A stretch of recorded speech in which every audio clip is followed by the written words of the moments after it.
Hello students, videos की श्रृंखला को आगे बढ़ाते हुए आज के इस वीडियो में हम बात करेंगे द्विकण तंत्र तथा समानित द्रव्यमान की। Two particle system and reduced mass. तो समानित द्रव्यमान क्या है, पहले हम इसको डिफाइन कर लेते हैं। तो समानित द्रव्यमान की अभिधारणा by the concept of reduced mass से द्विकण की समस्या को एक कण तंत्र की समस्या में बदला जा सकता है। तो यदि हमारे पास किसी निकाय में दो पार्टिकल हैं तो इस कॉन्सेप्ट के द्वारा, जो कॉन्सेप्ट ऑफ रिड्यूस्ड मास है, इसके द्वारा इस टू पार्टिकल सिस्टम को हम वन पार्टिकल सिस्टम में कन्वर्ट कर सकते हैं। माना कोई तंत्र दो कणों से मिलकर बना हुआ है। किसी जड़त्वीय निर्देश तंत्र में स्थित प्रेक्षक के लिए इन दोनों कणों की आपेक्षिक गति को आभासी कण फिक्टिशियस पार्टिकल की गति के द्वारा निरूपित किया जा सकता है। तो माना कोई तंत्र दो कणों से मिलकर बना हुआ है, तो किसी जड़त्वीय निर्देश तंत्र में स्थित प्रेक्षक के लिए इन दोनों कणों की आपेक्षिक गति को एक आभासी कण की गति के द्वारा निरूपित किया जा सकता है। इस आभासी कण के द्रव्यमान को द्विकण तंत्र का समानित द्रव्यमान रिड्यूस्ड मास कहते हैं। तो ये जो आभासी कण है, इस आभासी कण के द्रव्यमान को द्विकण तंत्र का समानित द्रव्यमान कहते हैं। माना कि द्विकण तंत्र में के कणों के द्रव्यमान क्रमशः m1 तथा m2 है। तो द्विकण तंत्र है, पहले पार्टिकल का मास m1 हो गया, दूसरे का m2 हो गया, तथा इनके स्थिति सदिश r1 तथा r2 है।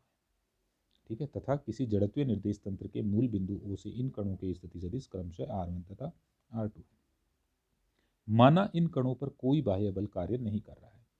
हमने कंसिडर कर लिया कि इस निकाय के ऊपर कोई भी जो एक्सटर्नल फोर्स है वो अप्लाई नहीं किया गया, अर्थात कणों के मध्य केवल अन्योन्य क्रिया बल ही कार्य कर रहा है।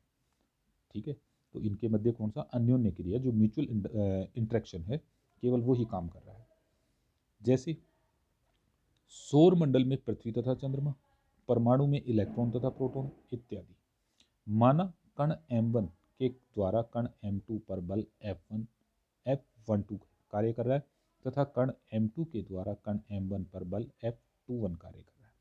तो यहाँ हमने दिखाया है, हमने कहा m1 के ऊपर m2 के कारण जो फोर्स लग रहा है वो F12 हो गया, और m2 के ऊपर इस m1 के कारण जो फोर्स लग रहा है वो F21 हो गया, और इनके मध्य स्थिति सदिश जो है वो R12 है।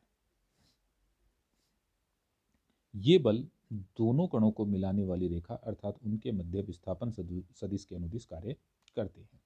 तो यहाँ हमने कहा है m1 पर जो फोर्स लग रहा है m2 के कारण वो हो गया F12, तो हमने डिनोट किया है 1 पर 2 के कारण, तो F12 से डिनोट कर दिया। 2 पर 1 के कारण लग रहा है, उसको हमने F21 से डिनोट कर दिया।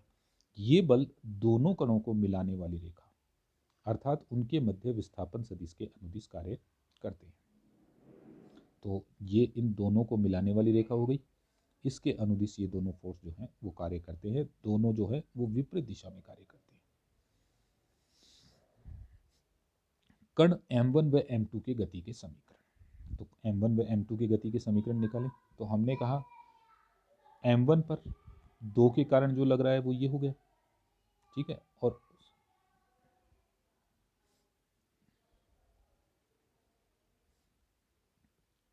ठीक है, ये उल्टा लिखना है हमको, 1 2 करेंगे और इसको 2 1 करना है। तो 1 पर 2 के कारण जो लग रहा है वो हो गया m1 d² r1 upon dt²। तो जो force F equals to m है, जो न्यूटन की गति का दूसरा नियम है, उससे लिखा है। ए को हम लिख सकते हैं d² r अपॉन dt², और ये हो गया m। ठीक है, उससे लिखा है। तो पहले कण का स्थिति सदिश r1 है, तो जो एक्सेलरेशन हो गया वो कितना हो गया, d² r1 upon dt²। Similar इसको हम डिनोट करें तो F21 equals to m2 d² r2 upon dt²। समीकरण 1 तथा 2 से इससे हमने वैल्यू निकाल ली एक्सेलरेशन की। एक्सेलरेशन हो गया d² r1 upon dt² equals to F21 upon m1 d² r2 upon dt² equals to F12 upon m2। चित्रानुसार अब हम चित्र पे चले। चित्र के अंदर देखिए, हमने कहा वही सदिशों के योग के लिए त्रिभुज नियम हमने लगाया, तो यहाँ से आया r1 plus r12 equals to r2। इससे हमने R12 की वैल्यू निकाली, R12 equals to R1 minus R2। तो ये हमने यहाँ लिखा है R12 equals to R2 minus R1। समीकरण 5 को दो बार अवकलित करने पर, तो इसको हमने दो बार अवकलित किया, तो D square R12 equals to D T square equals to D square R2 upon D T square minus D square R1 upon D T square. तो ये जो इक्वेशन थी विद रेस्पेक्ट टू टाइम, इसको दो बार अवकलित करके हमने क्या निकाल लिया, हमने एक्सीलरेशन त्वरण जो है वो फाइंड आउट कर लिया। समीकरण 3 तथा 4 से मान समीकरण 6 में रखने पर, तो समीकरण 3 से देखें तो D square R2 upon D T square का मान F12 अपॉन M2 और D square R1 upon D T square का मान F21 अपॉन M1 हमें प्राप्त होता है।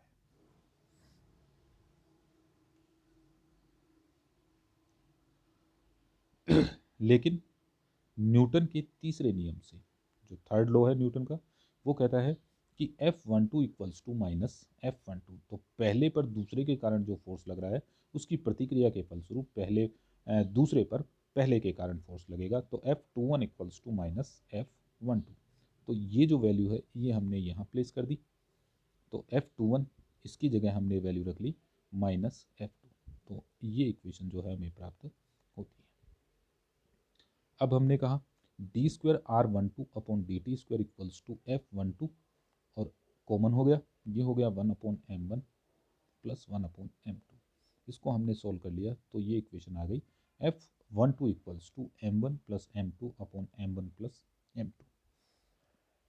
इसका उठाकर हमने इस तरफ पक्षांतरण कर दिया, पक्षांतरण किया तो अगर इसको हम चेक करें तो इसकी यूनिट जो है वो मास की आती है, तो मास की किस प्रकार आई, ये है हमारे पास M1 M2 upon M1 plus M2, तो ऊपर हमारे पास है kg गुणा kg, नीचे है kg प्लस kg, तो ये हो गया kg स्क्वायर, नीचे हो गया 2 kg, तो एक कैंसिल, तो यूनिट जो आई हमारे पास किसकी आई, किलोग्राम, मतलब मास की यूनिट आ रही है, तो इसका मतलब ये जो टर्म है ये मास के इक्विवेलेंट होगी, तो इसको हमने म्यू से डिनोट कर दिया, तो F12 equals to mu D square R12 upon D T square, जहाँ म्यू क्या है, जहाँ mu equals to M1 M2 upon M1 plus M2 द्विकण तंत्र का समानीत द्रव्यमान कहलाता है, reduced mass of two particle system.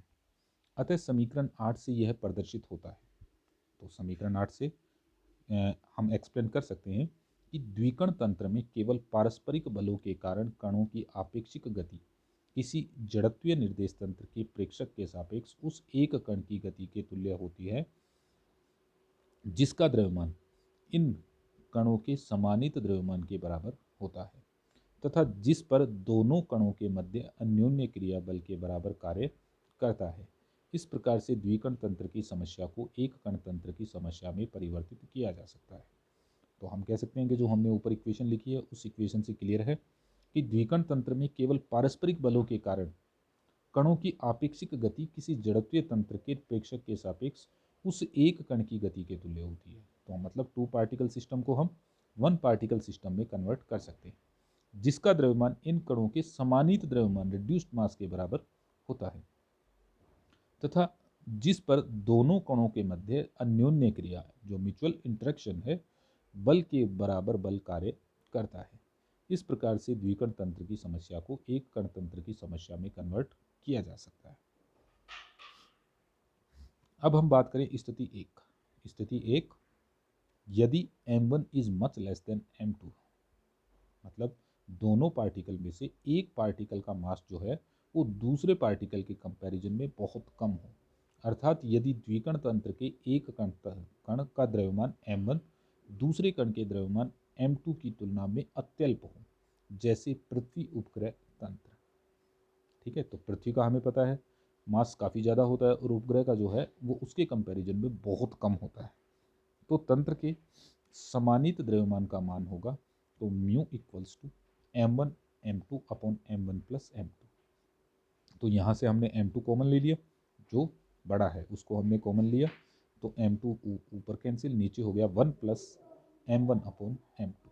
इसको उठाकर हम ऊपर लेकर गए, ये टर्म आ गई हमारे पास। इसका हमने द्विपद प्रमेय जो बाइनोमियल थ्योरम है उससे इसका विस्तार कर लिया, इसको एक्सपेंड कर लिया। तो हमने कहा m1/m2 -1, ठीक है। अब इसका हमने किया तो ये हो गया 1 - m1/m2। अब जो अगली टर्म आएगी वो हो जाएगी m1 + m1/m2 का होल स्क्वायर। इससे अगली जो टर्म आएगी वो m1/m2 का क्यूब एंड सो ऑन, फिर पावर 4 5। तो हम देख रहे हैं m1 जो है वो m2 के कंपैरिजन में बहुत कम है, तो m1/m2 जो है ये 1 के कंपैरिजन में बहुत छोटी हो जाएंगी। तो इनका जो स्क्वायर और जो हायर पावर्स हैं वो और छोटी होती जाएंगी, तो इनको हम नेगलेक्ट मानकर छोड़ सकते हैं। तो हमने नेगलेक्ट मानकर छोड़ा तो हमने केवल ये एक ही टर्म लिखी है 1 - m1/m2। तो अब m1/m2 है वो एक के कंपैरिजन में बहुत छोटा है, तो इसको भी हम छोड़ दें। तो mu is approximate equal to m1।